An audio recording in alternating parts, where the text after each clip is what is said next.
आज आपण पट्टीची खुसखुशीत गव्हाच्या पिठाची खारीची रेसिपी बघणार आहोत. खारी चवीला अतिशय खमंग कुरकुरीत. खारीसाठी ते 2 वाटी गव्हाचं पीठ घ्यायचं आहे.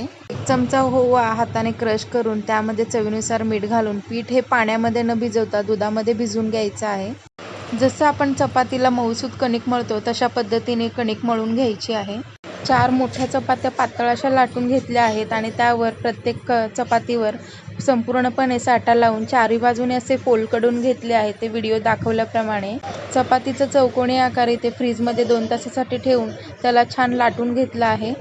खारीची जाडी इथे मध्यम आकारावर ठेवली आहे. चौकोनी आकार देऊन त्याला छान मंद आचेवर कढईमध्ये तेल गरम करण्यासाठी ठेवले आहे आणि साधारण 30 मिनिटं खारी आपली छान खरपूस होईपर्यंत भाजून घेतली आहे. तर इथे बघू शकता सर्व खारी आपल्या क्रिस्पी, खुसखुशीत आणि खमंग झाल्या आहेत चवीला.